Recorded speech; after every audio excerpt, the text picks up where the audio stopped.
தாமிரபரணி மாஹாத்மியம் 14ஆம் அத்தியாயம். அகஸ்திய மாமுனிவரின் தேவியின் தரிசனம். மன்னர் வீரசேனரின் மேலும் விசாரணை பதிலளிக்கும் விதமாக சங்க முனிவர் தொடர்ந்தார். கபில மற்றும் நாரத முனிவர்கள் அகஸ்தியரும் மற்றவர்களும் இந்த குகையை நோக்கி செல்லும்போது அவருடன் இணைந்தனர்.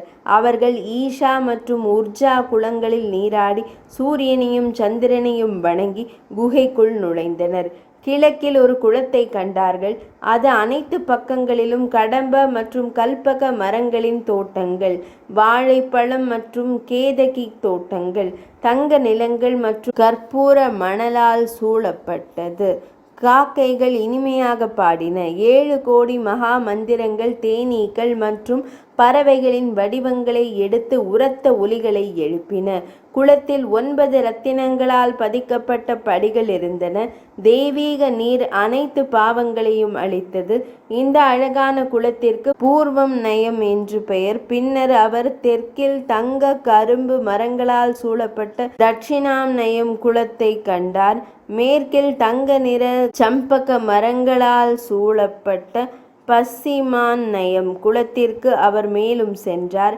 இந்த எல்லா குளங்களிலும் அவர் ஆச்சமனம் செய்தார். பின்னர் அவர் கிழக்கு நோக்கிய உத்தராம் நாயக் குளத்தில் நீராடி ஹம்சங்கள் மற்றும் பிற உயிரினங்களுடன் தங்க சந்தன மரங்களால் வரிசையாக அமர்ந்தார். பின்னர் அவர் ஸ்ரீபுரத்திற்குள், இப்பொழுது ஆழ்வார் திருநகரி என்று அழைக்கப்படுகிறது, நுழைந்து பரமசிவனாரின் படுக்கையில் அமர்ந்த அன்னை பராசக்தி தேவியை தரிசனம் செய்தார். அகஸ்திய மாமுனிவர் ஆன்மாவை தூண்டும் துதிப்பாடலை பாடினார். தேவி சம்சார கடலை கடக்க விரும்புவோருக்கு தாம் வரிசை மாயையின் இருளை அழிக்கும் ரத்தினம் பதித்த விளக்கின் ஒளி. தாம் ஞானிகளால் 4 வேதங்களாகவும் அழியாத பரபிரம்மமாகவும் தாம் போற்றப்படுகிறீர்கள். தமது பாதங்களை வணங்குபவர்களின் முன்னேற்றத்திற்காக தாம் அமிர்தத்தை வழங்குகிறீர்கள். முக்தியின் பாதையில் தாம் ஒளி. தயவு செய்து எங்களை ஆசீர்வதிப்பீராக. தேவி தாம் மிகவும் மகிழ்ச்சியுடன் பதிலளித்தார். தாம் கொண்டு வந்த தமது ஸ்துதியும் தாமிரபரணியும் என் ஆசீர்வாதங்களால் முழு உலகத்தையும் மகிழ்விக்கட்டும்.